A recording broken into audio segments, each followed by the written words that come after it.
this morning, the Browns will start Case Keenum as Baker Mayfield continues to deal with a torn labrum on his throwing shoulder for Thursday Night Football when the Browns host the Broncos. So again, he's dealing with the torn labrum in his non-throwing shoulder. He will sit. Case Keenum will get the nod. That is tomorrow when the Browns host the Broncos. Big Swagoo is here. Marcus Spears. Marcus, good to see you, sir. What's up, Molly Q? Hey, man, don't be looking at me like that. I mean, what you want, man? What you want, man? Don't be looking at me like that. I know the NBA done started. You got countdown tonight. I know you own one. So don't come at me like that. Let me and Molly enjoy being happy while you give me all of them frowns. Well, first of all, that makes me laugh. That makes me laugh because he's trying to act like he looks happy. Most of the time, you frowning, huffing and puffing like you blowing somebody's house down. But now all of a sudden I need to leave you alone to be happy. You bring that out of me. Every time I come on this show, I smile when I see Molly, and then you do something or say something, and then I got to frown. Who the hell doesn't smile when they see Molly? I mean, damn. True. I mean, why'd you just say the sky's blue and get it over with? I mean, what does that mean? And one of those gazelles or something. What are those, Mom? I mean, I don't know what those are. Is that a pair that Jalen Rose gave you? Is that what that is? They're not gazelles. This is black trim with marble, big homie. Big homie. I'm just trying to take lessons from somebody that's doing it privately. I'm gonna do it publicly. Shout out to 9-5ers, by the way. They're my glasses, folks. That's it. Yeah. Okay. I like it. I like it. A lot of range. Glasses look good. A lot of range. He's got a collection there. All right, can we get to the breaking news, guys? Yes, no Baker Mayfield. Your reaction here, Marcus Spears. I know they're going to be missing 2 of their top offensive linemen and 2 of their top running backs as well. So not easy for Case Keenum.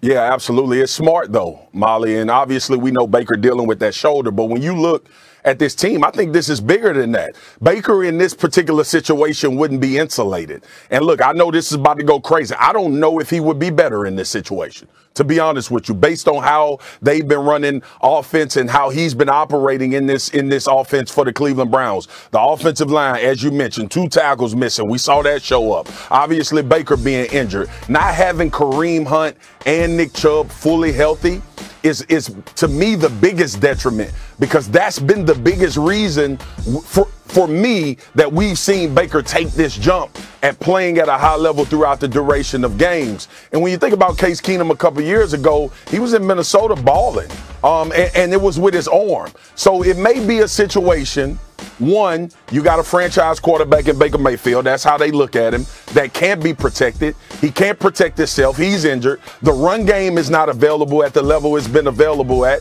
And now you have to put him out here in harm's way. You have to ask him to actually win games, which has been the question for me when it comes to Baker Mayfield. Are you a carrier of a football team, or are you a guy that's a part of what is happening? And we can determine the quarterbacks that carry their football teams, the ones that are literally the reason why they win. I don't believe he's that guy, so it's great to take him out while he's injured and let Case Keenum take a shot at it. Well, first of all, I appreciate you finally admitting that, because it seems like I've been taking you a little while to bring you to that party. He's a guy that's a part of the football team. Baker Mayfield ain't carrying anything. And everybody was sitting there getting on me, Swagoo, when I pointed that out. I was like, wait a minute here.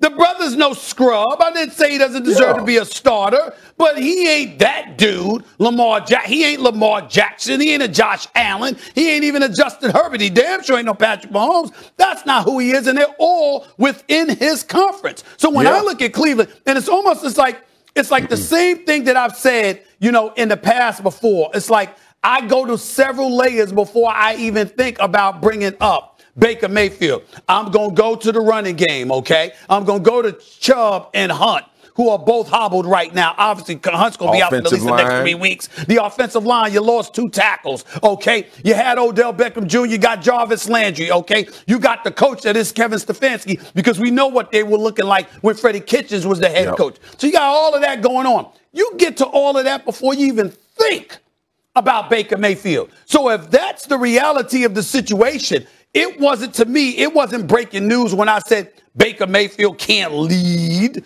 the Cleveland Browns to a Super Bowl title. Could they win it? Sure. But it ain't going to be because he's leading them. It's going to be because of those other components. And I don't think there's anything wrong with saying that. 100%. You and I fight on a lot of things. We ain't fighting on this. We in full agreement. That's why I get so sick when people tell me about Jimmy Garoppolo led the San Francisco 49ers to the Super Bowl. It's not the same. Like, and when we look at this is my thing with Baker, S.A., and I'm glad you mentioned those other guys. I'm glad you mentioned Lamar and Pat and Justin Herbert. Because here's the bottom line. And this is what I've been saying and fighting with Dan Orlovsky about. You're going to fight with him tomorrow, I'm sure.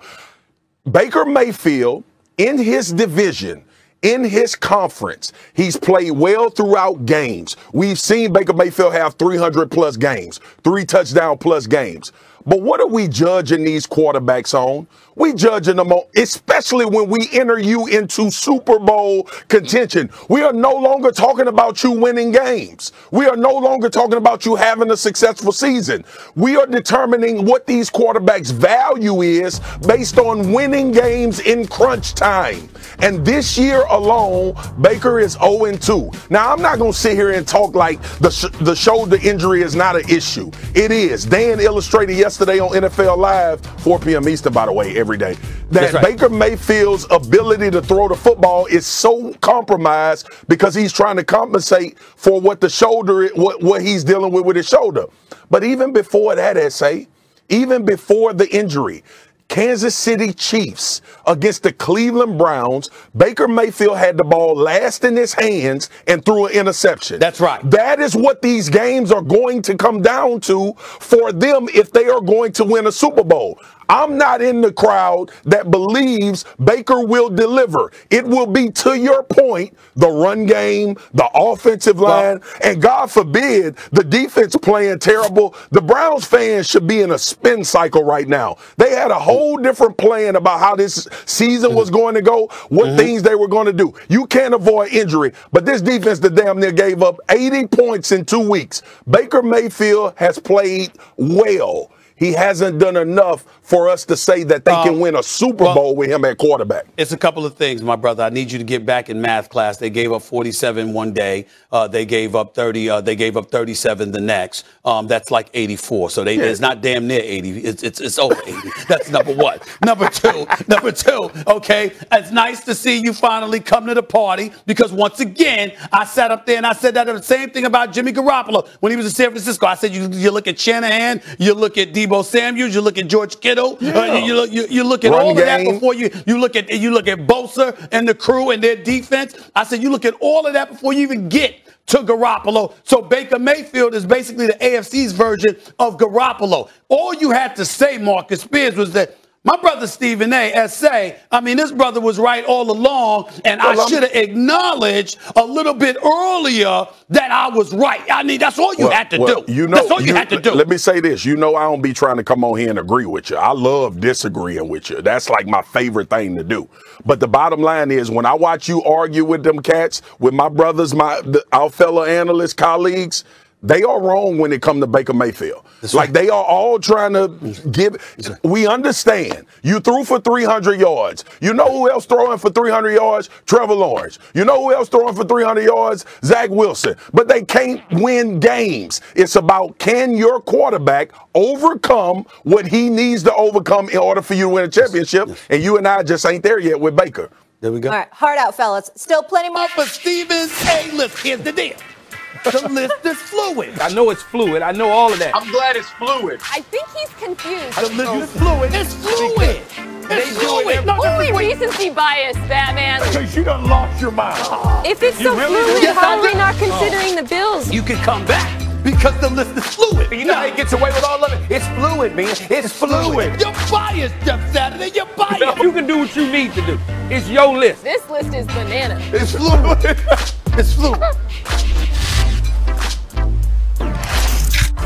Yeah, Mina, how are we not considering the Bills? Let's revisit Stephen A's top 5 teams in the NFL through Week 6, which he revealed yesterday here on First Take. Got the Cards, the Cowboys, the Rams, the Bucks, the Ravens. Yeah. No Batman, no Bills. Marcus Spears, this isn't about me, Marcus Spears. This is about you. It's not about Marcus either. It's about me. Yo, Swag Go. The key word is fluid. It's fluid. You understand? Week to week, that's what you're doing. You know, we'll get to all of that other stuff later. But week to week, after those Sunday games, those Monday games, that's called I'm covering my behind. Okay, you go to it. You go to it. It's covering my behind. It's fluid. What's the problem, Marcus? What's the problem? Okay. This how Denzel say it. This how Denzel say it, Stephen A. Okay. All right. Let me attack this list right quick because you tripping right now, big dog. First of all, didn't the Buccaneers beat the Dallas Cowboys? Yes. Correct me if I'm wrong. Okay. Yeah. So in your fluid list, it's the season opener. I don't give a damn if it's the season opener. You give the headway to the team that won the head-to-head matchup. That's where your list went wrong at initially when I was watching yesterday. I disagree. Right? You could disagree, but I'm here to critique the damn list. So let me talk about what's happening. The Buccaneers should be up there at number 2, okay?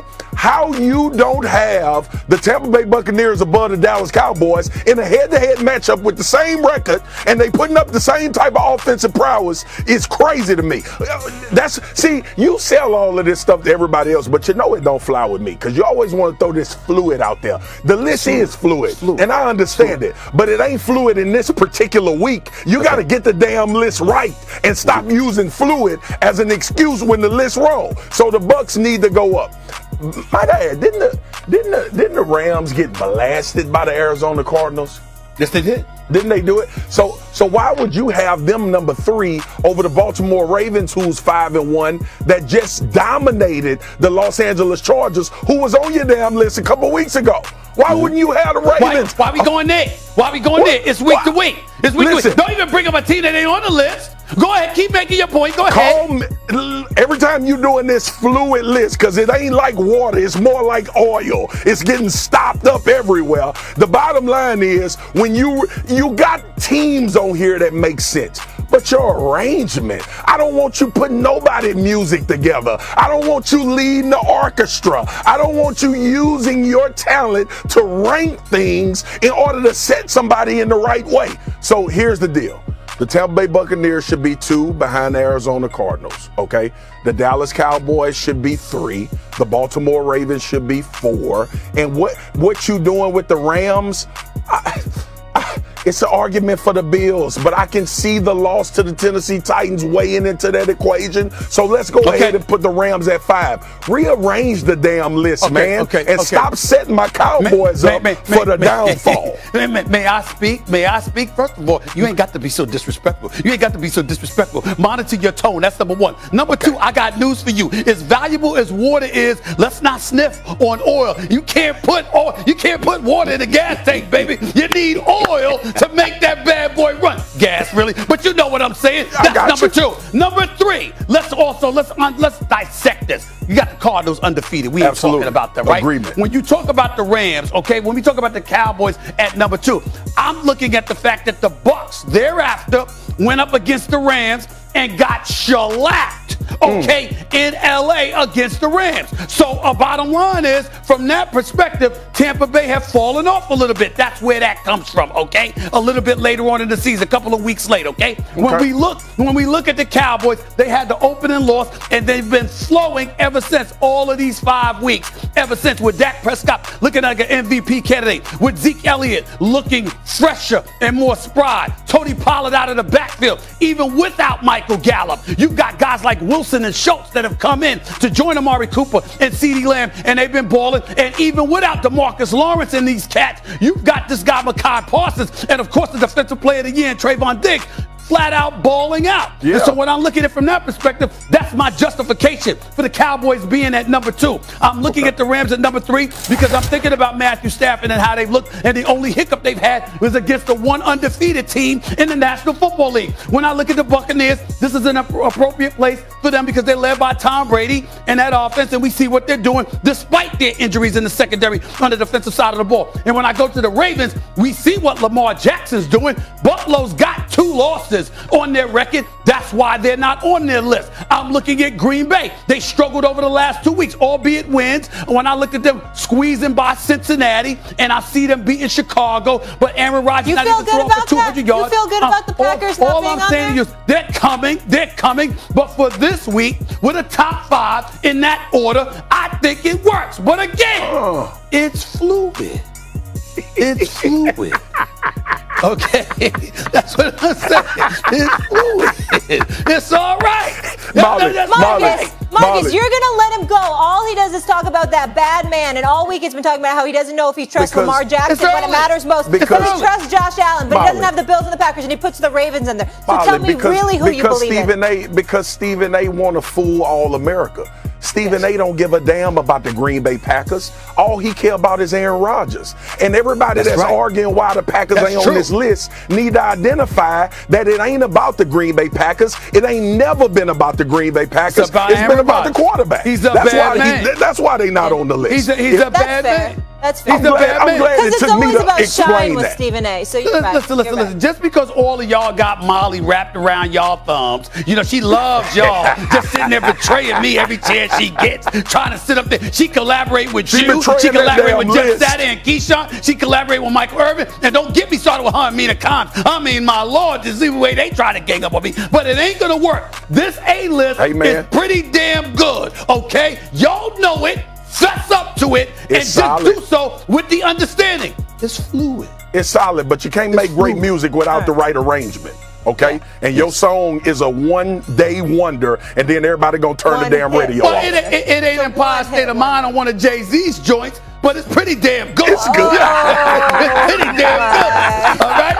Let me be very, very clear. My goodness. Let me be very clear. Best flow. That's right. All right. It's fluid. I'm going to leave it there. I betrayed you. Must be game day because we are suited and booted. Jay Williams, top of the morning to you, sir. Top of the morning to you guys. With us. Always good to have you. Stephen A. Smith, how we feeling? I'm good. Big night at the Garden tonight? No doubt about it. The Garden tonight, NBA Countdown in the house, MSG. We here.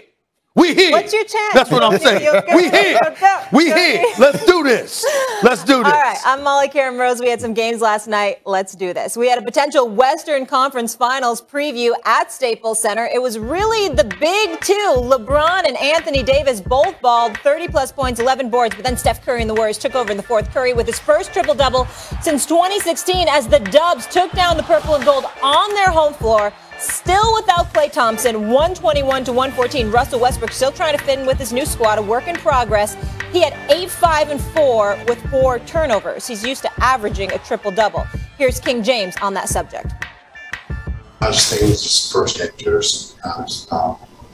Put too much into it. Just probably was a lot just going through his mind, just being a kid from LA, you know, watching the Lakers growing up, and then however many years down the road, now you're putting on a Laker uniform and you're stepping into Staples Center. You're probably I can only imagine how many friends and family have contacted him over the last 48 hours wondering if they can come and see his first game as a Laker. So those things, those demands and those asks and those things will wind down as the season go on and on. So not worried about Russ at all. Just need to be himself. Okay, the audio not the best there. But clearly he sounds a little defeated. I mean, they were defeated. Jay, I want to start with you. Are you worried about Russ? No. And this Lakers team, this chemistry? No.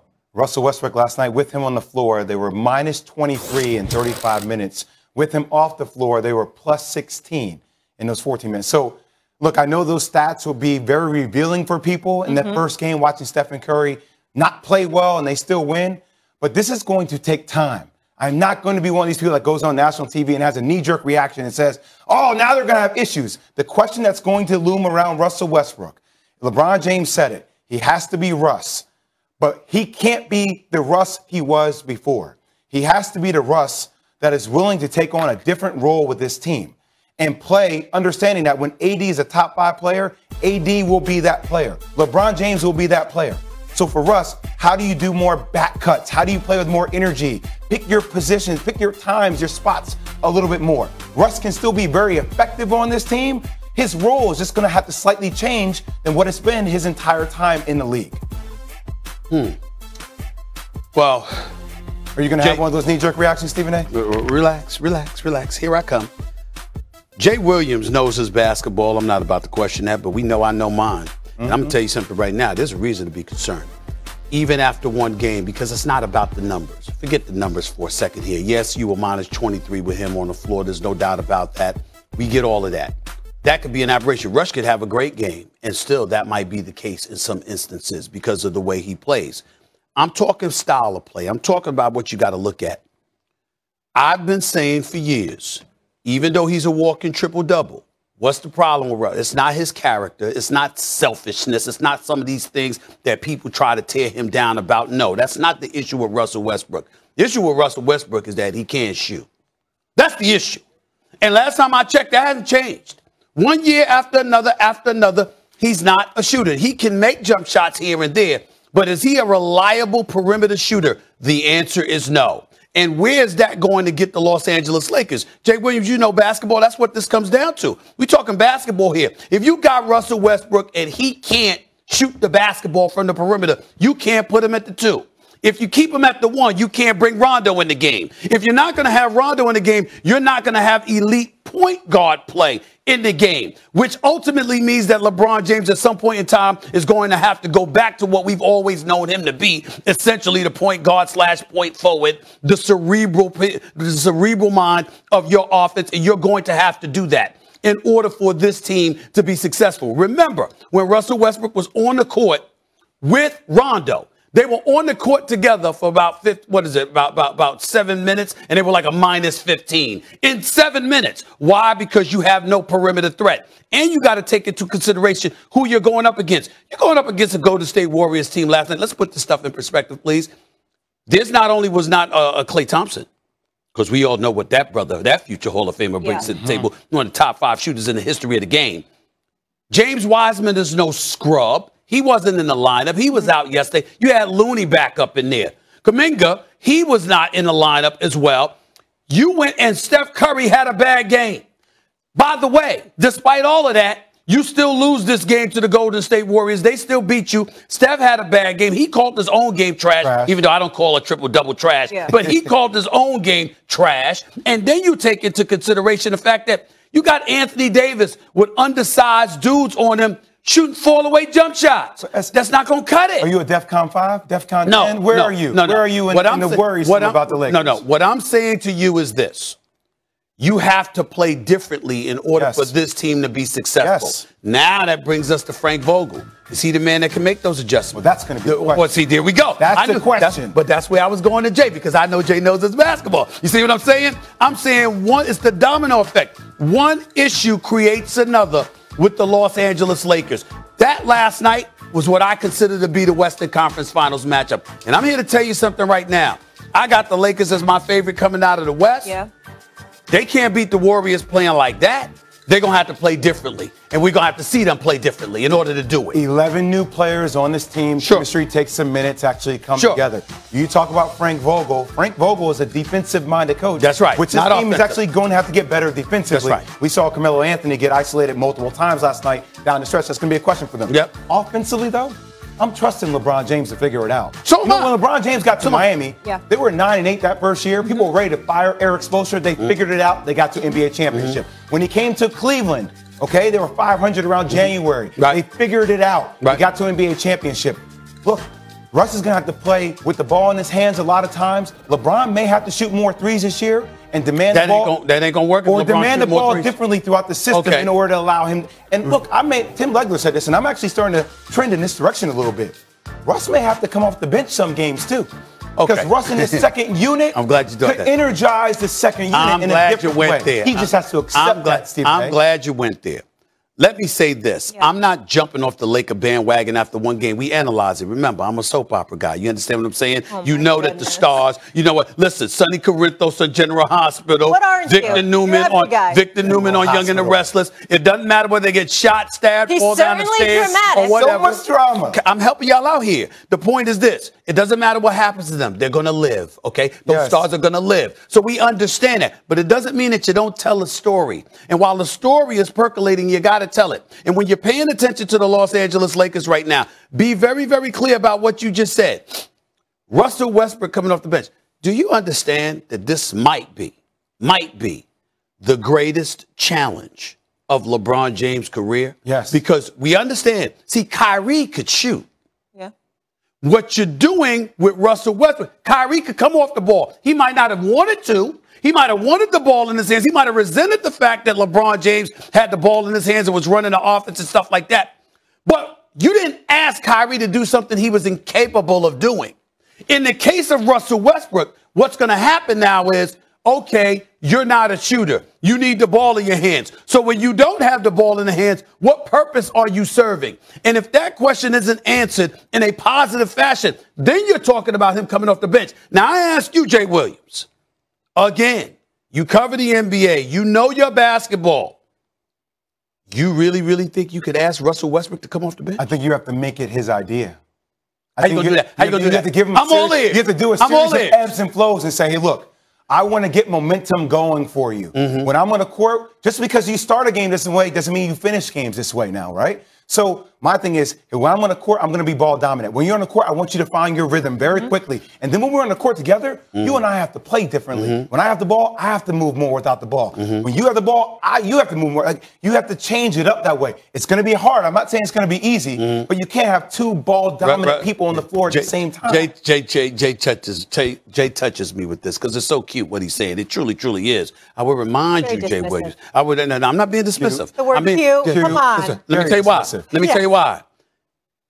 Allen Iverson's my brother. You know that. They tried to ask him to come off the bench. Well, how'd that work out? Throughout history, when you ask a star, everybody ain't Vince Carter now. Everybody's not somebody. Listen, some guys, it takes a rare guy because Russell Westbrook has been starting Let me ask you a question. Finishing games throughout his entire career. How many championships has LeBron James won? 4. How many championships has Russell Westbrook won? 0. So Russell Westbrook is trying to win a championship. Yes. If you're at that later stage of your career, even though you still are in it, Mr. Triple-Double last year, that's right. You have to do things differently in order to get We're a result not that debating you what want. needs to be. We're not debating what may need to be done. What I'm challenging you on, and anybody out there who says that, including Legs, who's my brother, that brother knows his basketball. It's how you do it. I'm saying, you going to be able to pull that off? I'll pull out my wallet right now. I bet you ain't going to be able to do that this year. Now, if it was 2-3 years down the road, maybe. But after literally averaging a triple-double last year, after doing it 4 times in his career, being a starter and a finisher his entire career, this season, you think you're going to get Russell Westbrook to come off the bench? I think you're dismissing how much Russell Westbrook wants to win a championship. I think he wants it desperately. I think he wants it desperately. And I think Russell Westbrook is willing to do things differently, and that gives him a different result than the one that he's had for his entire career. Okay. It almost feels like a waste of his talent, though, when we're talking about a guy that averages triple-double last season to have him come off the bench. I'm just telling you the truth. And I know we're focused on the Lakers, but I feel like the Warriors, they sent a message last night, and that's especially without Klay Thompson, who will be coming back this winter. I've been talking about the Warriors for a while now. I told you about Don't the Warriors sleep. now. All right, star point guard Ben Simmons has been suspended 1 game for conduct detrimental to the team, the Philadelphia 76ers announced Tuesday. That means Simmons will be out for the Sixers opener tonight in New Orleans. Simmons was thrown out of practice Tuesday by Coach Doc Rivers for not being engaged. Woj reporting that the lack of participation and engagement by Simmons at practice has been a theme since his return. In the wake of this, superstar center Joel Embiid said he has yet to speak with Simmons and declared this. At this point, I don't care about that man, honestly. He does whatever he wants. That's not my job. That's those guys' jobs. I'm only focused on trying to make the team better, win some games, play hard every night, try to lead, the guys that we have here. But at the end of the day, our job is not to babysit somebody. We get paid to produce on the court, go out, play hard, win some games. That's all we get paid for. We don't get paid to come out here and try to babysit somebody. And so that's not our job. And I'm sure my teammates feel that way. This right here, this is no bueno.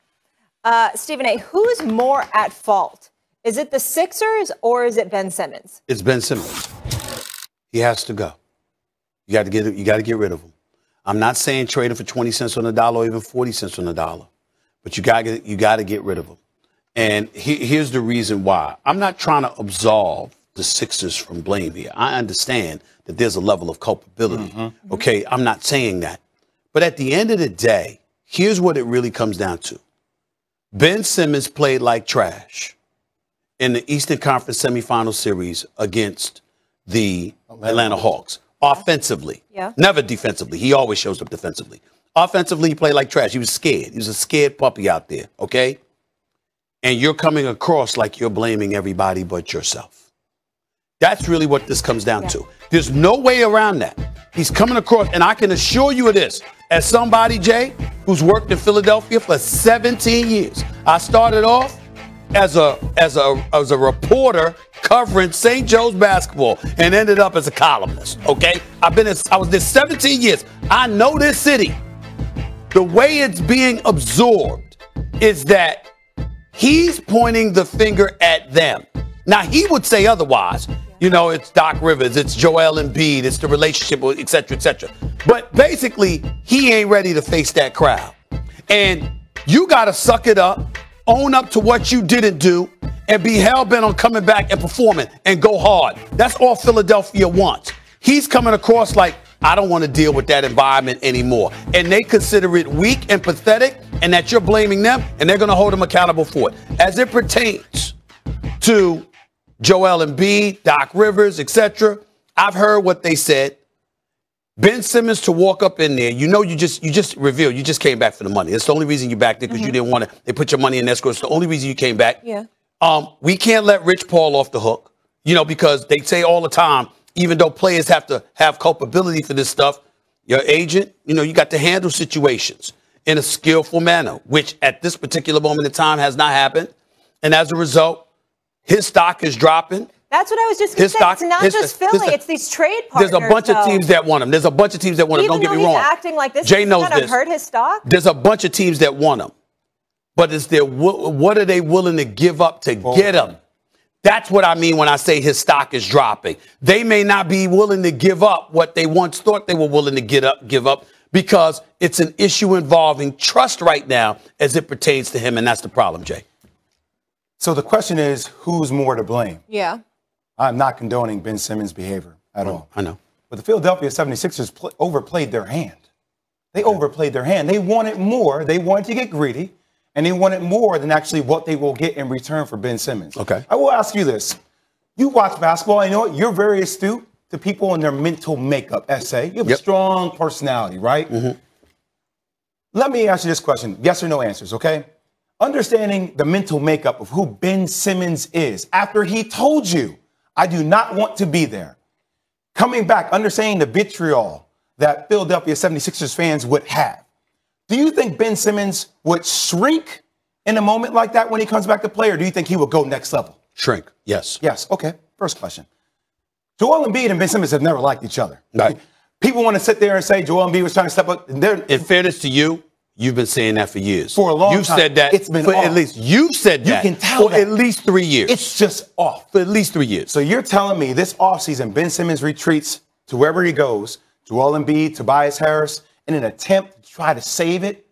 Say, hey, look, we're gonna charter a private plane. We're gonna come out there and see you. We're gonna try to fix it. And Ben says, nah, guys, I don't want to be. Don't come. You're telling me that. Understand that. If you're Daryl Morey, you understand where Ben Simmons and Joel are. You're telling me that you think you can fix that relationship after that? Yes or no? No. Why the hell are you trying to bring him back? Why are you trying to bring him back? My thing right now for Daryl Morey, trade him or pay him to stay away. This is a war of egos. I know Daryl Morey wants to make it hurt. I know Philadelphia fans want to make it hurt, but he's going to do more hurt to your team's chemistry overall if he continues to stay around and disrupt what you guys are trying to do. I don't know if that's well, he's going to get his money. He's going to get his money, and no matter what. What are you going to do? The money's guaranteed. I mean, don't get me wrong. Docking him a game's pay is going to cost him approximately $270,000. The additional fines that you cost him, obviously, it's cost him a few $100,000. But when you schedule to get paid over $33 million, you don't care. You might not care. Here's the reality, Joe J. I get what you're saying. But Daryl Morey's thinking was, Doc Rivers' thinking was, Elton Brand's thinking was, if you come back, because your value was so low because you looked so scared. I believe he would have shrunk. You believe he would have shrunk.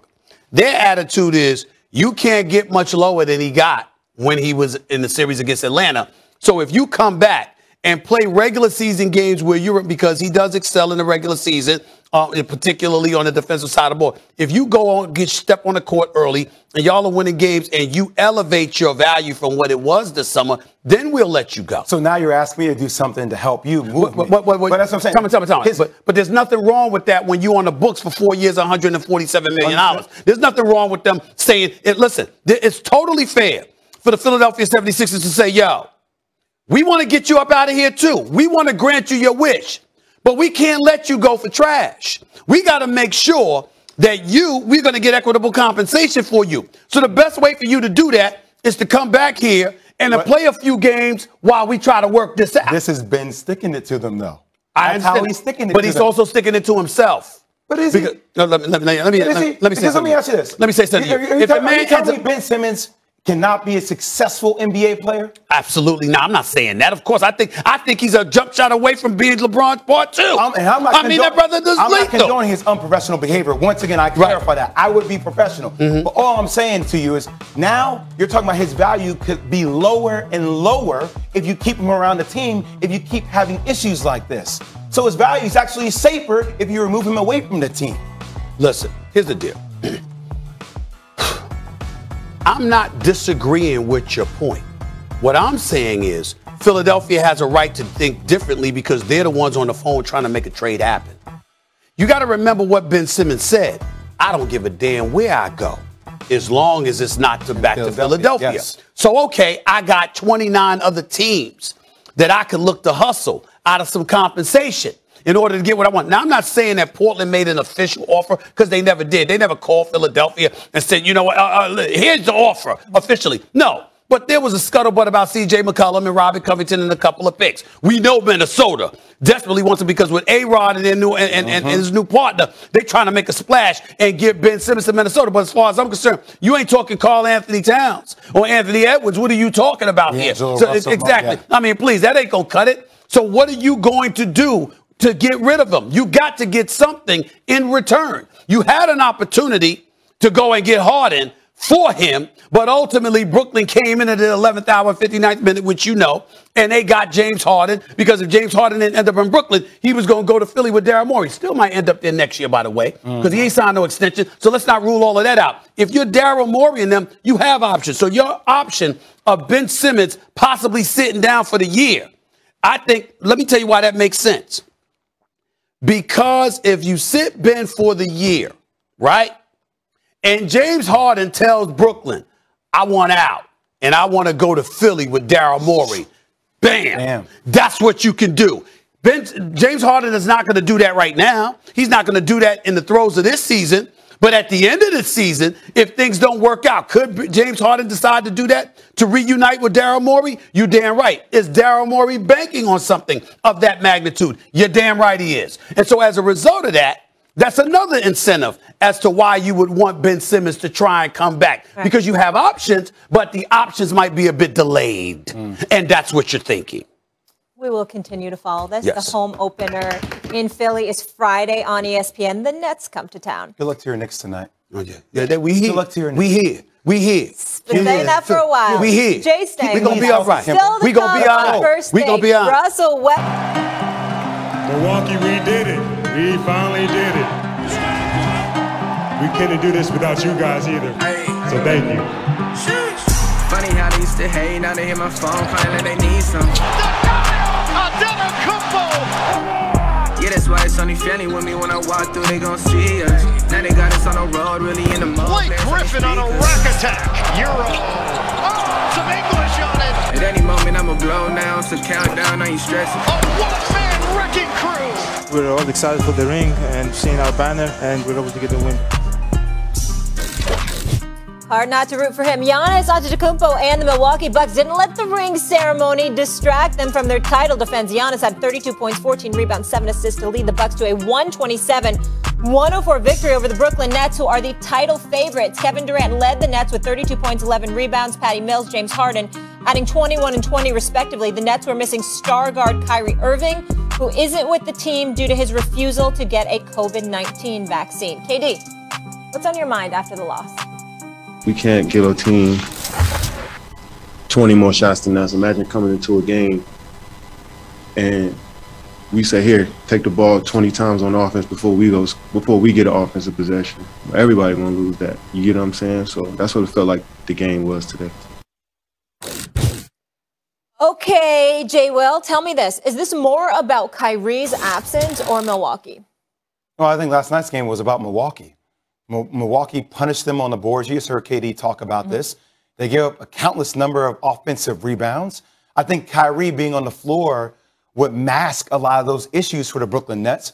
But don't get things twisted at all. The Brooklyn Nets can still win the Eastern Conference with just Kevin Durant and James Harden. James Harden did not have a good game last night. Joe Harris. Second half. We're still looking for Joe Harris from last year when he shrunk when they got there, right, against Milwaukee. So Joe Harris still needs to shoot the ball well. And the big question, Stephen A., everybody talked about how loaded and the depth that they had on their bench. Paul Millsap and LaMarcus Aldridge didn't look like they belonged on the floor last night. That's true. So Patty Mills played well, but those questions around their depth are things that they need to address. Once again, not going to blow things out of proportion against the defending champs, a team in which everybody understood their roles. They know who they are. They've been in the gauntlet before, as opposed to a team that's trying to figure out what their new chemistry is in the Nets. Before I get into my point, because I disagree with you, I think it was a lot about the Nets, and I'll explain in a minute. But I want to say this about Giannis Antetokounmpo, and I don't say this very, very often. And one of the things I'm going to say I never have said. This dude, the thing that I'll say there is that Kobe Bryant is smiling down on a guy like Giannis Antetokounmpo.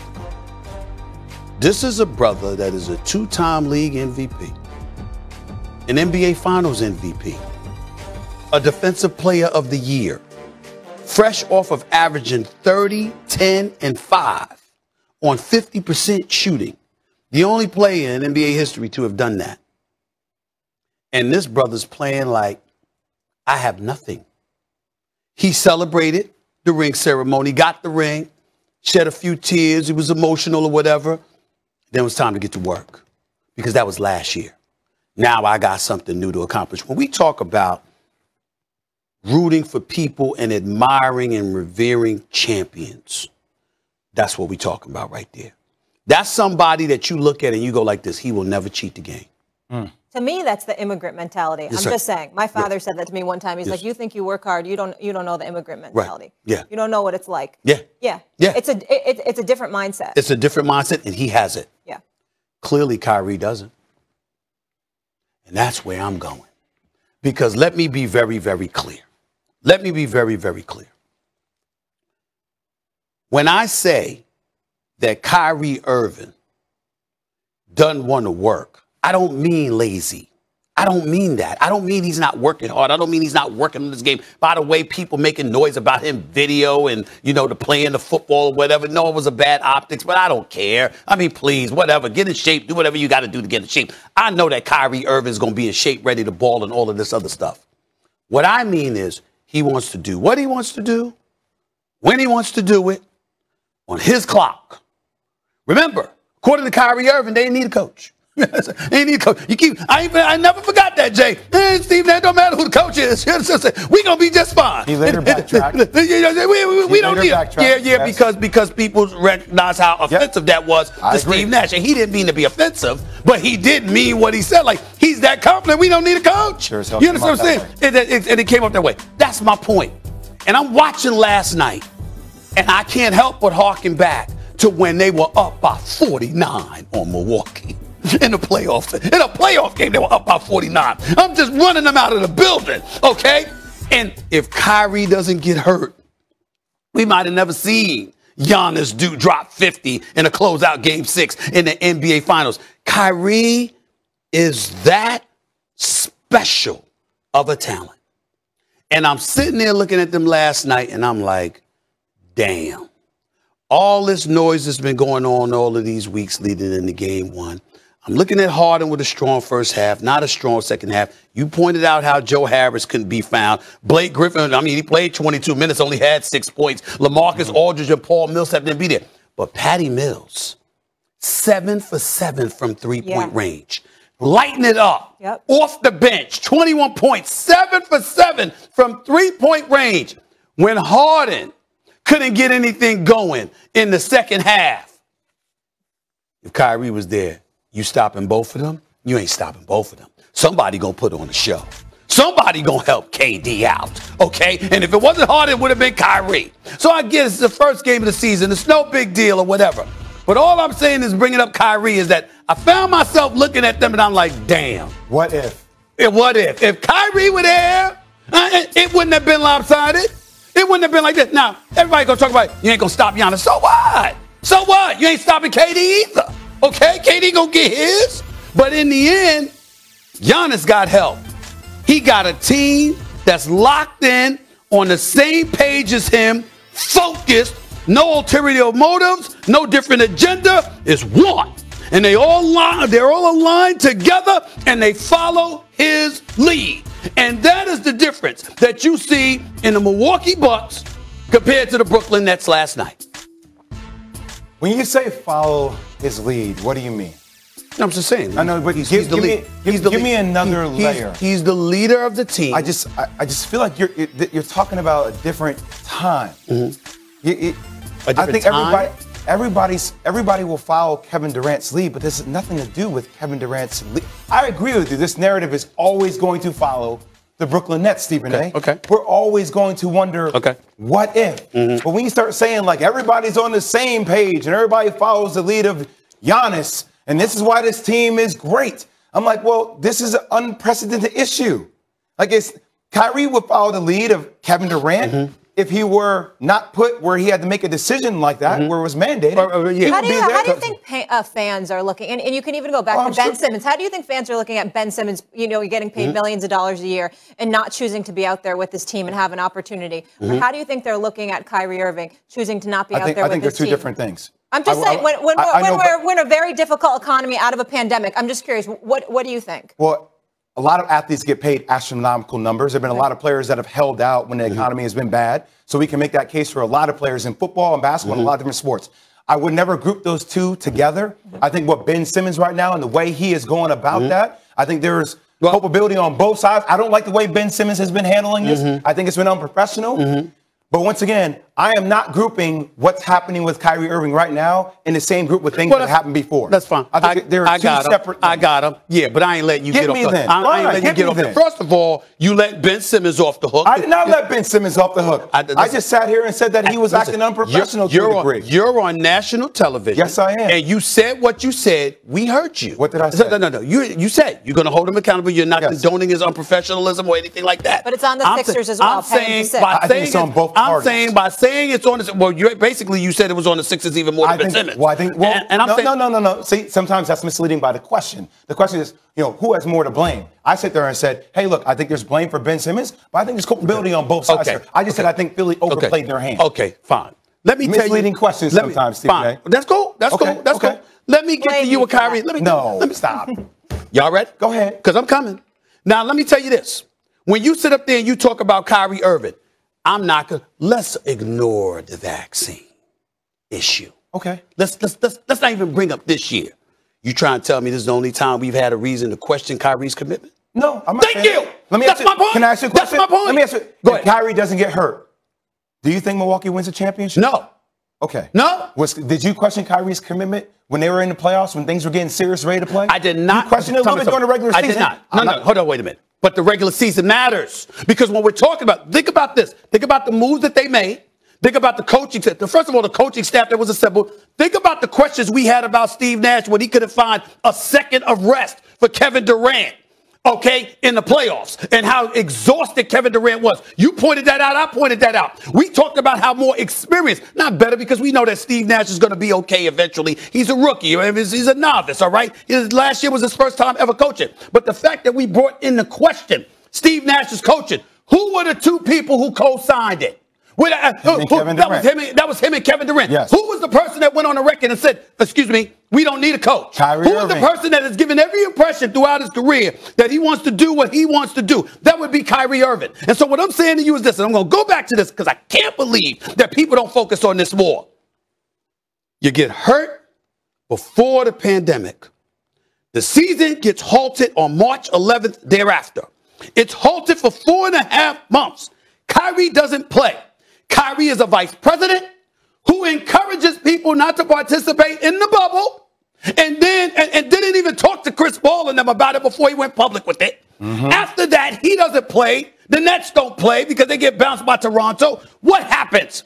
From the time he got injured to when the season or the next season resumed in December, Kyrie Irving had 10 months off. 7 games in 2 weeks. I need a break. You need a break after 10 months off? 10 months? What the hell you been doing? You got a job to do.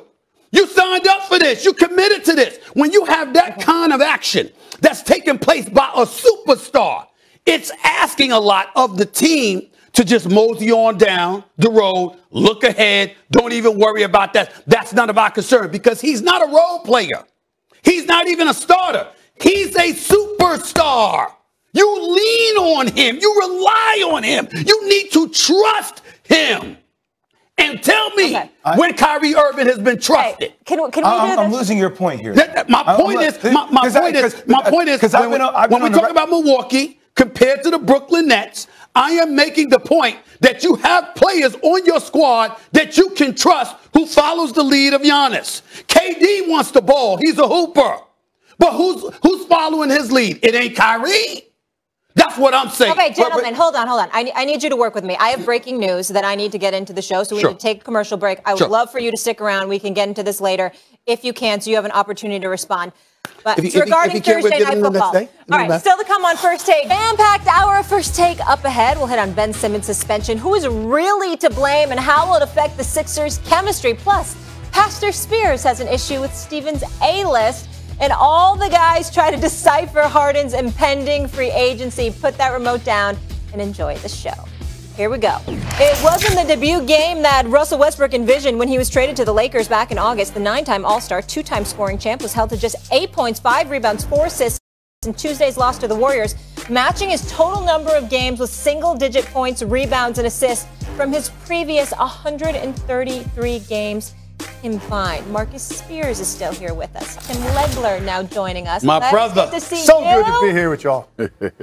We go back a long, long ways. We used to do, and before NBA Countdown was called that, it was called NBA Shoot Around. Okay. And me and this brother was on together. I miss you, bro. Right from Times Square. Good time. Absolutely. Yes, no I don't doubt. think I've seen you since Bristol. So I know. Good to see you too. It's good to see you. I want to start with you. Yeah. How should the Lakers use Russ? All right, so I'm going to start this by saying you'd be hard-pressed to find anybody in our industry that has been more effusive in their praise of Russell Westbrook than I have been throughout his career. I mean, I'm the guy that's constantly defending him all the time because he leaves skin on the court, and nothing do I admire more than that. Right. But in this situation, here's what I think, and I said something this morning, and it's just kind of top of my head said, he's not going to find his rhythm for the next 8 months. It might get so bad, he's going to lose so much rhythm. I said, he might forget how to dance, right? Because all rhythm is going to be gone as the third guy on an offense with 2 guys that dominate the ball to that extent. Okay. So is he still an elite level talent? Yes. Is he still an MVP caliber talent? Yes. In this role, he is going to struggle to such an extent. I think he's going to post. If he stays with the same minutes as they laid him out last night with those guys, lowest field goal percentage of his career is going to happen this year. Worst free throw percentage of his career is going to happen this year. And the worst three-point percentage, which he's never been a three-point shooter anyway, will happen this year. Because he's going to constantly be picking up the crumbs from what's left in this offense. So my suggestion, and he's not going to do this because I don't think he could wrap his head around it. If he came off the bench, okay, with the second unit on this team and played with a guy like Carmelo Anthony, he can thrive in that role, as can Melo, because look, Russ did that with a pure scorer to Kevin Durant, and Melo doesn't need Russ to do much for him. Melo can get his own, Russ can get his own, but he can then most of the game look like the Russell Westbrook and play like the Russell Westbrook. Now, if he made his mind and committed to doing that and wrapped his head around that, Stephen A., first of all, landslide six-man of the award winner. He might average a triple-double off the bench. First time in NBA history. Like, he could do that if he put his mind to it. He won't, because that's a status thing. I think that's something he just would not be able to accept at this stage of his career. But as a result, he's going to have a lot of nights like he had last night. And he's going to be trying to figure out, how do I impact this game and stay true to myself, who I am as a player? Yeah, he's going to go run down 10 rebounds because of his energy. He'll commit to a certain extent defensively. He can make plays. There's a part of his game, man, it's just attack at the rim. This is what I do. I live here. If he's on the court with LeBron James is the point guard. Anthony Davis gets the rest of the offense through him. Where does that leave him? He's not a spot-up shooter. Where is he in the offense? That's a fair. He's going to look like he is last night. Come off the bench, but finish the game with those guys?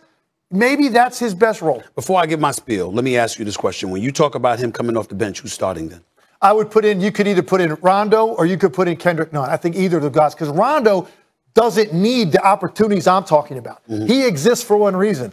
Make dudes look good. Okay. He's not going to care about that. Or you put in a guy like a Kendrick Nunn who could play a little bit more off the ball and just be a scorer. I wanted to go there. I wanted to go there with you because I wanted to, before I said what I had to say. First of all, you and I both know ain't no way in hell Russell Westbrook doing that. So let's just make sure we let the public know. Right. There is no way in hell that Russell Westbrook is coming off the bench this year. All right, think Allen Iverson in that regard. When he first departed from Philly and Detroit, he wanted to start, and Rip Hamilton was like, I ain't coming off no damn bench. Rip Hamilton refused to come off the bench. That's where that friction in Motown took place, because Rip Hamilton wasn't having that. And he was right, because he was a stout shooter, big-time shooter, not to mention the fact he was an NBA champion. Why the hell should he come off the bench, even if it was for the great Allen Iverson? Rip Hamilton wasn't having it, okay? So let's get that out the way. Russell Westbrook ain't doing that. That's number one. Number two, they can't coexist with each other, Rondo and Russell Westbrook on the floor together, because on the floor together for 7 minutes, they were minus 15. So we know how bad that was. When it was them two and Melo on the floor together, I think they were like a minus 13. I mean, it was pretty bad. So we understand that. Here's where it becomes a bit challenging, because Russell Westbrook, is not a good shooter. He can hit some jump shots occasionally, but he is not a good shooter. This is the part about his ego where it's almost justifiable, because I don't consider him selfish. I don't consider him a bad teammate. I think some of the things that people have said about him, I think is cruel. And I don't blame him for having an attitude when people are trying to attack his character, because that's not fair to him. And I will acknowledge that. He leaves it all on the court. He goes all out. Agreed. But here's the problem. When you struggle to shoot, particularly in the system that he's in now, where he has to be differential, get the ball out of his hands, fellas, inside of 2 or 3 seconds like he did last night. I'm going to say this over these national airwaves. You're going to get your ass kicked. Think about this. You got Steph Curry. You got Damian Lillard. You got Chris Paul. You got Luka. You understand? You got Jamal Murray and these boys. Understand that if you're Russell Westbrook, that ego is justified, because, wait a minute, these brothers are going to be putting up buckets now. So since you're accustomed to doing the same, to have to now be in a system where you're deferential, obviously, to LeBron and AD, you're going to find yourself getting smoked by other people playing your position, because that's how the narrative is going to be. We could talk about trapping, people getting the ball out of their hands, other people getting the ball. But the bottom line is they're going to look at you, and they're going to look at the other team's point guards, and they're going to see them putting up buckets. You going to look at the box score and know you not. And as a result, it ain't going to fly. So somehow, some way, the Lakers have to figure this out, Swagoo. And if anybody could do it, it's LeBron. But damn, asking Russell Westbrook to come off the bench when he's been a starter and a finisher his entire career. And the first time you are in LA, your hometown, coming off the bench, I got a better shot of walking on water. I got a better shot of walking on water. I've seen you try that a couple times. How about that? Go ahead, Swag. Go ahead. Listen, I think it goes back to both of y'all points. And with legs, it's mentality for Russ. He going to have to lean into the latter part of his line when you start talking about assists and rebounds. as opposed to the point scoring and allow that to be facilitated by LeBron. I could see Russ running point with Bron and Anthony Davis on the floor. I think Bron is mature enough to understand that I need to have Russ involved in this game and maybe tell Russ, hey, your role changes, but you still in this lineup. That's what I thought this would be when it first was announced that he was going to LA. Look, it is crazy for anybody to think that Russell Westbrook didn't know he was going to have to sacrifice with what he was coming to. This is about running the offense through AD. This is about LeBron facilitating, and it's about Russ finding his way. But I'm thinking, I hear Legs say that, come off the bench and play with the twos. Yes, conventionally, yes. Because what did we say about the Lakers? When LeBron leaves the floor, there's a drop-off. And then Rondo had a phenomenal bubble. He had a phenomenal way of facilitating. He got AD involved. He understood the flow. So I already think you got your second guy coming off of the bench. It boils down to what both of you said. What is Russ willing to do?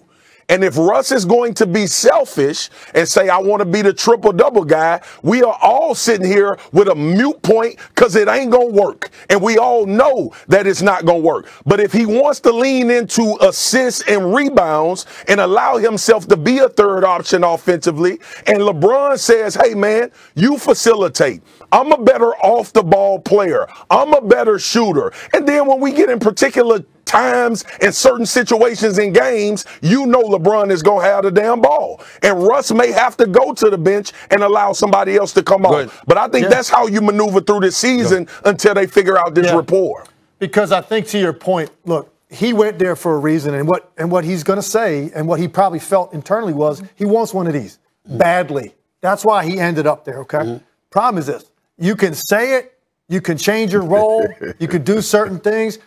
We all are alone in the darkest recesses of our own minds. What's in his mind when he leaves the arena every night and he drives back to his crib? Because what you just said, I just chased Damian Lillard, Steph Curry, all these elite point guards around. I still got to guard those dudes, but they're not having to guard me and respect me and honor me in the same way they used to. So, yeah, okay, maybe at some point they get hot. I'm part of a winning team. I got a great chance to win a championship. Does that fulfill him personally as a player? So is he genuinely happy? It's one thing to say, I'll do anything it takes. It's another thing when you're alone in your own thoughts. Are you genuinely fulfilled that you have sacrificed that much of who you were as a player? And is it a waste of your talent? In fairness to you, to articulate, to eloquate, to really illuminate your point, rather, there's no evidence that that has been the case. He was in Oklahoma City. He was the man. He went to Houston. He made it very, very clear. He doesn't want to sit around and be a spectator to the great James Harden. He's great in his own right, and he wants to play the way that he wants to play. This is what he told Rockets management and ownership. Then you end up in Washington. Obviously, you wasn't asked to take a step back, even though it was Bradley Beal's team. They brought you there for a reason, and he was still allowed to excel. And now here you are in L.A. with LeBron and Anthony Davis. So, again, him asking him to step back, I'm not saying he won't do it. I'm saying he never has. We'll see if anything changes. I know you said this is going to take a few months, but Friday night, Suns at Lakers here on ESPN. Still ahead here on First Take. Both the guys sticking around here with us. The Ben Simmons situation, yikes. So many questions. Who is to blame, and how will the Sixers team respond on the court? Plus, Dak has looked incredible, especially in the Cowboys' comeback win over Mac and the Pats. Does Marcus Spears actually have an issue with where Stephen A. has Dallas ranked right now? Stay tuned for that. Simmons have on the Sixers. Well, listen, right now, the Philadelphia 76ers have put themselves in a position where this is not going to end well for them any way you slice it. Because to me, there's three options. First option is continue to suspend him as long as his attitude stays in this place and keep him away from the team. Fine him, bleed him out, try to flush him out financially, whatever you're going to do. That's not a great option because, number one, it's a major distraction. Number two, you just took an all-star caliber talent off the floor and you didn't replace him with anything. Right. So that's not obviously a good option. Right? Next option, you do what I said, which is squeeze him financially, force him back to the court, which it seems like what they're trying to do right now, And you end up with a guy that you know is only there for the money. He is not invested emotionally in winning and losing. He has lost the respect of the guys in that locker room. He is probably not going to be fully committed even in terms of his body language and his effort and whatever. Well, you can't win if that's the case either. That's impossible for Doc Rivers to navigate that.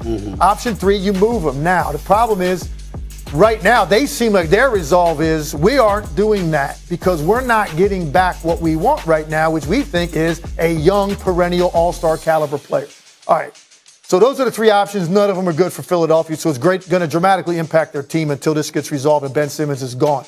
Now, let me back up for a second. Stephen A., the day after the Atlanta series ended, the very next day, I went on the air and I said right then, and I knew wherever you were, if you were watching, you were going to co-sign it. Okay, because I said he can't ever play in Philly again. Okay, and the reason is this. What you can't do in that market, ever show fear. Absolutely. Doubt, hesitation, fear of failure, whatever it was that it was going on. He had some wiring issues, man, going on between the ears. And it was a lot more than the one play that we keep showing. It was the entire series.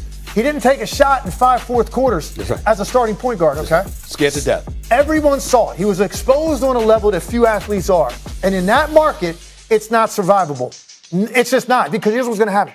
Even if Doc Rivers and Joel Embiid didn't make the comments the next day, which seems to be what led to this point, okay? Felt like he was thrown under the bus. They didn't have my back. I want out. Made it personal.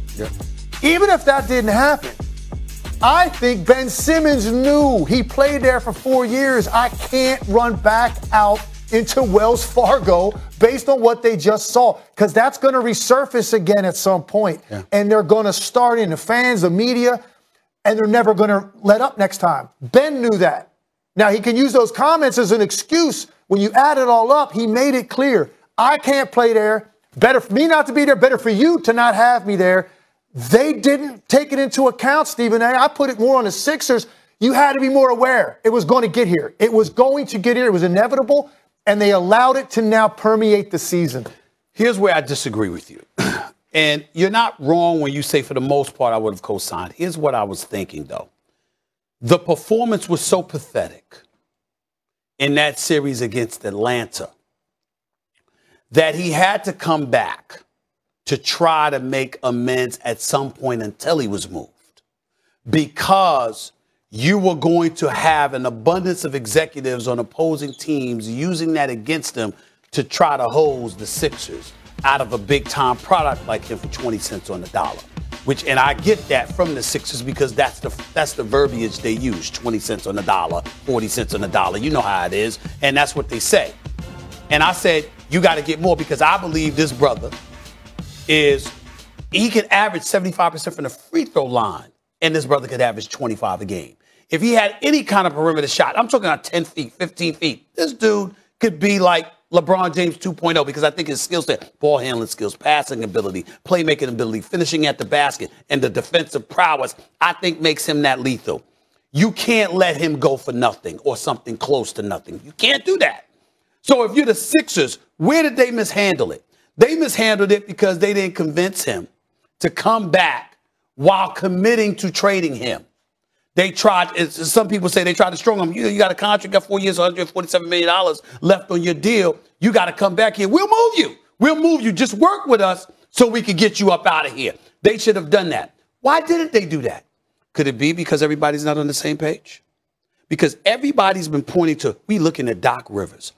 You know what ticks me off about this? Doc Rivers ain't running the 76ers franchise. That would happen to be Daryl Morey. I actually thought Elton Brand was doing a good job. I don't know why they felt they needed Daryl Morey. But nevertheless, Daryl Morey has a damn good reputation as an executive, okay? So you bring him to Philadelphia. We ain't heard anything from him. Why not? You the one that got to move him. You the one that got to get on the phone and you got to approve these deals. Sixers ownership is coming to you. Where the hell is Daryl Morey in all of this? We got to find out. Because to me, his thinking is where all of this comes. And here's the reason why it's so important, Molly. And Tim knows this. It's not because of just getting guys that we look at and we say we could play, he could play. Daryl Morey's a different beast. He likes a particular kind of player. Okay. You see what I'm saying? It's not always, you averaging a trip. Like, for example, Russell Westbrook. You could have had Russell. I'm not saying you could, but hypothetically, you could have had Russell Westbrook. Nope, not for Daryl Morey. That's not what he wants. And he had him in Houston, but that's not Daryl Morey. Daryl Morey wants somebody that can light it up from long range. He's like the executive version of D'Antoni. He wants a James Harden. He wants a Damian Lillard. He doesn't want just anybody. And so as a result of that, that's what makes it hard. That might have influenced Ben Simmons' just dogged approach to all of this, knowing how Daryl Morey could be because he's repped by Rich Paul, who clearly knows how Daryl Morey could be. And that may have played a role. Either way you slice it, no, the Sixers didn't handle this in pristine fashion. But I ultimately hold the level of accountability to Ben Simmons because Ben Simmons did something that was absolutely unforgivable. You messed up, and it looks like you pointing the finger at them. Whether you are or not is not the issue. It looks like you're pointing the finger at the city of Philadelphia. And as Tim just alluded to, we know how Philadelphia can be even when Philadelphia might be wrong. And God help you if they're right, which they are. On top of it all, he's not even catching the break the Eagles are winning right now. Okay? That's right. They're angry in the city of Philadelphia, okay? And they look at a guy that got his money. Yep. Because Tobias Harris said something that I completely disagreed with. Right. I understand he was trying to put a positive spin on it. He said, players understand business. When he walks back in the door, business. This isn't business. This isn't business. I played with guys that held out, star players, okay? Because they thought they were underpaid. Right. Players do get that because you say to yourself, hell, that could be me next time. That's right. I get that. That's right. That's not what this is. That's not Ben Simmons. Personal. Right. Personal. He has made it clear. Who are the two most important people in the organization? Doc Rivers, Joel Embiid, in my opinion. That's right. He made it clear. I don't want to play for you, and I want to play with you. That's right. And he told him. And they flew out to his house, and he told him right to their face. To their face. And this is why I hold him accountable, Stephen A. They still, unless you're saying, they knew all along, like, okay, I know where he's at. That's not going to change. But we still got to end up with the deal we want. So we're going to allow this. Yes. But I'm saying if they listen to the man, this is great. They would have moved. I'm sorry, I have to get into commercial break though, guys. But riveting conversation still to come here on First Take. The bearded one, James Harden, spoke about his impending free agency. Do you believe what you read for the Nets? Kevin Durant dropped 32 and 11. James Harden adding 20 in a losing effort. After the game, James Harden was asked about missing the October 18th deadline to sign an extension with the Nets. He says Nets fans have nothing to worry about. Take a listen. Honestly, I've just been focused on getting healthy, getting my body right, and then, preparing for a season. It's a great season. The contract and money is going to be there. I'm planning on leaving, this organization in the situation that we have. So my focus, honestly, is just focusing on this season and winning a championship. Okay, Tim Legler. So, didn't sign. Nets fans have nothing to worry about. Do you believe everything he's saying? Yes. I'm going to take him at face value because I'm thinking to myself, could a dude really be looking at other pastures before he's really done anything here? All right. I mean, that's what it is? Oh, it's just a way station on the way to the next stop, Stephen A. I think genuinely what he just said is true. Based on what he dealt with last year and the way his season ended and out there on one leg and how disappointing that must have been that he wasn't out there to help Kevin Durant. And obviously Kyrie was also not there. As disappointing as that was, I do believe him. And he's had some other issues physically at that time of the year. He was focused on getting himself ready, his mind right, getting ready to come back in and try to lead this group to a championship along with KD.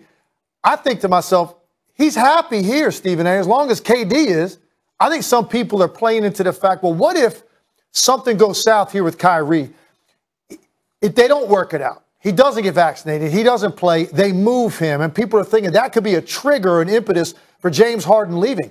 I don't know why those two things would be connected. I think he would believe, as long as I got KD, and it's still his team, it's been his team from day one, it's his ball, his show, he dictates possessions, he's got what he wants in that, and he's got Kevin Durant there.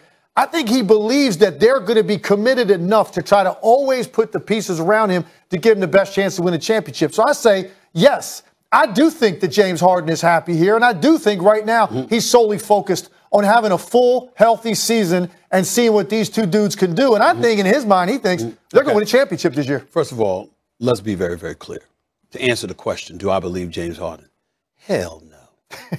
I don't believe a damn thing he just said. Now, I'm not saying that in a derogatory or acerbic fashion aimed at him. I'm just saying I don't believe him when it comes to this particular situation. James Harden has an opportunity to explore free agency for the first time in his career at the end of the season by not signing that contract extension, okay? Why wouldn't you do it? Because you ain't sure about the situation you in. I would remind y'all, this is the same James Harden. You remember this. He's in Houston. He has an opportunity to sign a 2-year, $103 million extension. Turns it down. He didn't tell anybody at that particular moment he wanted out. He waited. They played through the season. What happens? Ultimately, he ends up wanting out. Okay? In this particular situation in Brooklyn, James Harden ain't signed up for this stuff with Kyrie. You don't know what kind of distractions Kyrie is going to cause to this franchise. We know what he's done already, but we don't know how bad it could end up getting. And if you're James Harden, you might find yourself, I'm not saying he will, but you might find yourself in a situation where you like, I ain't signed up for this. This ain't what we were supposed to be doing here. What the hell's going on?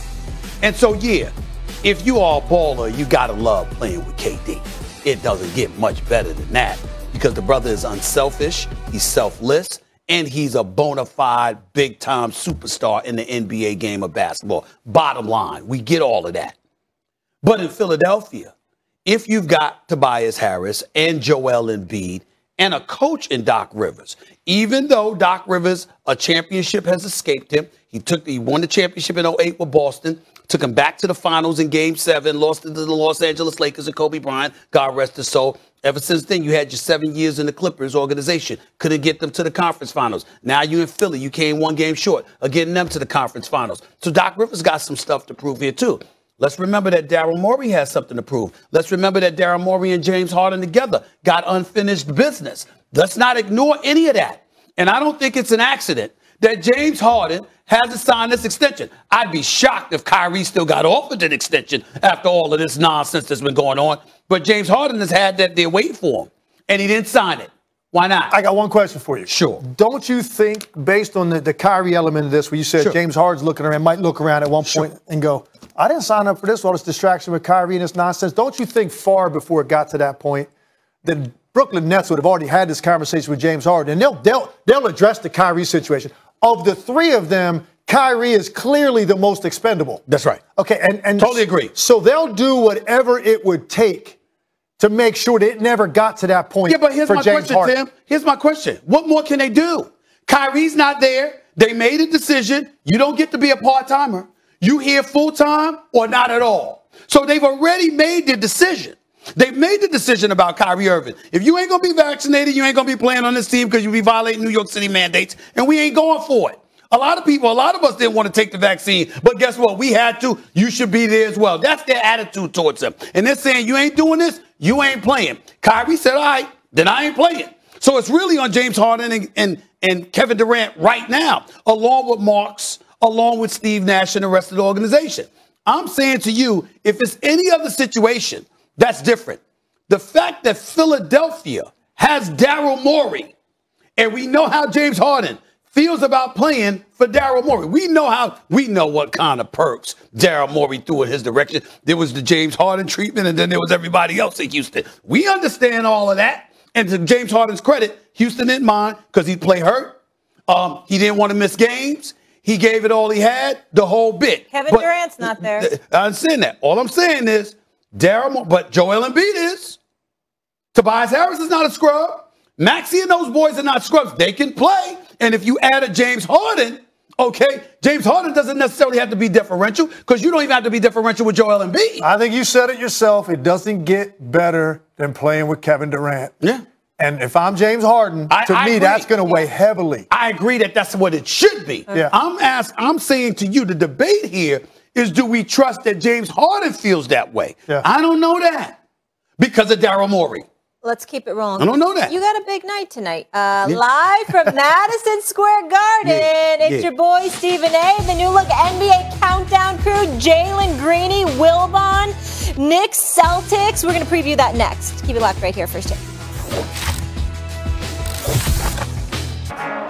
Live from Madison Square Garden. New York, stand up! Let it go. I'm home, and it feels like it. Tatum. Jason Tatum on fire. What you watch, what you wait for. We gotta believe that we can win every night. Throws it down. Guaranteed to fail if you aim low. Putting on a show tonight. We're ready to rock and roll. New York, we here. Well, Stephen A., your Knicks tip off the regular season tonight. We here. I know. We here. You're going to be in the Garden for the game. Knicks got bounced out of the first round. I think it was by Trae Young and the Hawks, if I remember, from last season. Yes. I love your face right now. Yeah. I wish I could take a picture of it. Oh, will they make it out of the first round this year? Because the last time that happened, I think, was like 2012. And before that, I don't even remember. We here. I'm going with that. That wasn't an answer. I want yes or no to that question. Yes. Now, let me say this. In all seriousness, you got to understand, when you've suffered as much as us Knicks fans have suffered, you crawl before you walk, baby. You understand what I'm saying? I mean, damn, it was so bad. Yeah. It was just a relief. I mean, them making the playoffs felt like a championship. The first round felt like a championship round for us. That's all that was. But anybody that knows basketball knew Atlanta was the better team. They just are. Okay? There's no doubt about that. Here's what I would tell you to watch out for the New York Knicks. And this is why I believe in them. Okay. They're going to take the regular season more seriously than most teams would. You know, Tom Thibodeau, that's just how he rolls. Yep. And so as a result, you're going to sneak up on a couple of teams that might, in preparation for the playoffs, might not prioritize the regular season, Tim, as much as you would like. Yeah. I think that's going to help them. And my eyes are on not Kemba Walker, not Fournier, because they're clearly an upgrade with what the Knicks had with Bullock and those boards. To go with Derrick Rose, who you retained, and the others. And R.J. Barrett has gotten better, too, even though him and Julius Randle need to learn to use their right hand. Mitchell Robinson is the key for me. Okay. He's a rim protector, a shot blocker, and a rebounder. Legit 7'1", 270, 280. Brother can run. He can jump. He blocks shots. He's defensive minded. I think that elevates the New York Knicks defensively exponentially. And I think as a result, could I find them if you ended up being a 5th seed? Could you beat a 4th seed? Yes, you could. And that's why I say New York Knicks got a chance to get out of the first round, and I'm going to err on the side of optimism. I'm going to tell you that the New York Knicks, I'm going to tell you that the New York Knicks are going to advance to the semifinals of the Eastern Conference this year. That's what I'm going with right now, Tim. Well, that's what I'm going with. Listen. This is how far they've come. If we went back 2 years ago and we said, sitting here in mid-October of 2021, that the New York Knicks would be better than the Boston Celtics. If you had told me that 2 years ago. No way. With those two young forwards in Boston, right? And as much as I believed in Brad, never would have believed it. Right. I actually think they are going to be. Unless Ime Udoka has a great grasp in year one, right? Which is a chance. It is. He's got good pedigree. And he puts wrinkles in their offense because that got stale with Brad Stevens, and now you got fresh view, fresh eyesight on this, and you get something more out of him. I think the Knicks are going to be better. But I'd love Mitchell Robinson. I'll disagree with you on this. The key is Kemba Walker, man. It's Kemba. And what happened in Boston wasn't just health. That played a part. It was also, I could see a guy that just kept looking around going, when can I be Kemba? Because the guy in Charlotte was different than the guy we saw in Boston because the offense was built around these two forwards.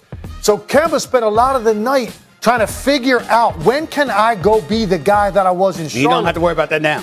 That's what I'm saying. And he's going to be electrified. He's home. He wanted to be in the Garden. He brings that bounce and energy naturally. And I think Kemba Walker is going to have a huge year. And he's going to solidify that team, having a guy you can go to get things done late. Because Julius Randle, great as his season was, did struggle with that in the series against Atlanta. But here's the deal. You had Derrick Rose there, who I think can still do some things if he's not exhausted. Yeah. He had no help at the point guard spot. You got that now in Kemba. You got a guy in Fournier who can move without the basketball or move with the basketball off a dribble drive penetration and got a pull-up jump shot. He has that capability. All right, so those two components are something that can't be ignored. The key to me is Julius Randle can't be out there. I'm not talking about not shooting the three because he can shoot it. He did it at a 40% clip last year. Respect what I'm seeing from him. But it can't be holding the ball for seconds at a time and trying to be a one-on-one dude. Be a man like you are. Take them brothers in the post or catch and shoot. Outside of that, leave all the ball handling stuff to the Derrick Rose, the Kemba Walkers of the world, and do it like that. And both him and R.J. Barrett, Julius Randle and R.J. Barrett, got to learn how to use their right hand. Got to be ambidextrous. Gotta be. Well, Tim Legler, it was great to see you, sir. Great to be here. I know you'll be back with us quite a bit, so great to have you with us. Stephen A., what time does the party start? Oh yeah, well, we're gonna be all over the we're gonna be all over the 6 o'clock Sports Center. At least 3 segments on the 6 o'clock Sports Center, and then NBA Countdown debuts 7 p.m. Eastern Time, live from Madison Square Garden. We here. All right. We here. Expect some text messages on your performance. We'll see how you do. New York, stand up.